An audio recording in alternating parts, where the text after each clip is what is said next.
to address the meeting. Thank you so much, dear friends. I'm glad to see you, and thank you for participation here.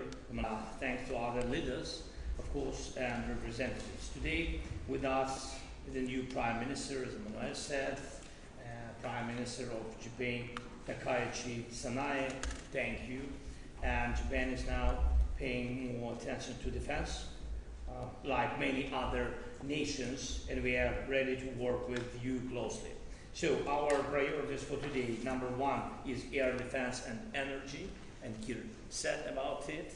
And you can see that Putin has not achieved any of his real goals on the ground, no gains on the front line. And he turned to what he truly believes in, terror. And of course we need to protect our critical infrastructure and prevent any blackouts. Our team will give your teams the key measures to help our energy sector, and this covers equipment and other items, and we are also talking about gas. Yes, we need a significant amount of imported gas for the coming winter because Russia strikes hit our production, and we are already working with Norway, and Norway has been very helpful on this. Thanks, Jonas. And I urge everyone who understands this priority to help us finance the necessary volume of imports. Next, air defense.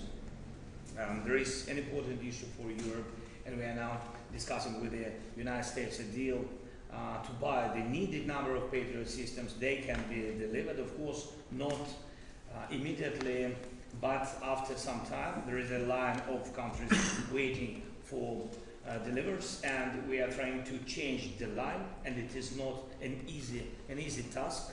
And there are already a significant number of Patriots and other air defense systems in Europe that fortunately are just on standby, and we could use them now to protect lives. So we don't have to wait the line, and it would be very useful if we could get these systems now also from Europe and then replace them later when our turn comes in the deal with the Americans. And I ask every country that has these systems to consider this practically. Third, sanctions. Thank you to the UK and the EU and Canada and Japan for the sanctions against Russia, for the war, as well as everyone who joins in these efforts. And now there is one more important decision by the United States of America.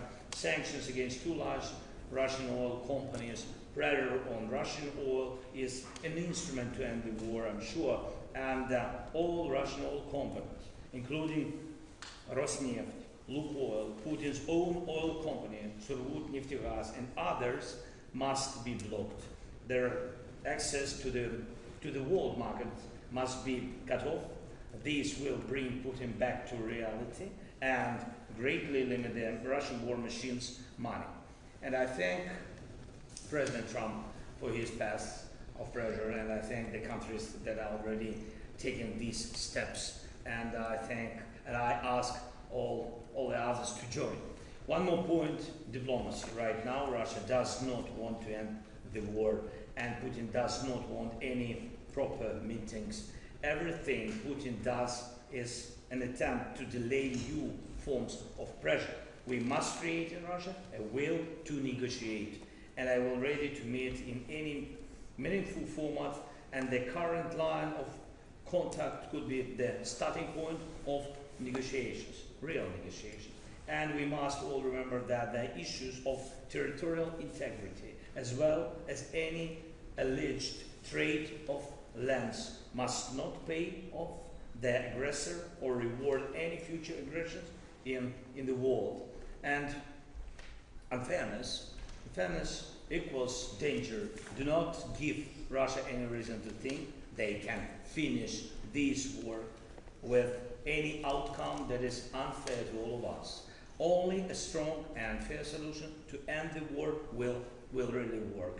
Please support us in this, and we all know that parameters and our long-range capabilities help with that, and I thank everyone, every country, every leader who is contributing. The questions about tomahawks, about Storm Shadows, Scalps, about our joint production of drones and rockets. These are vital.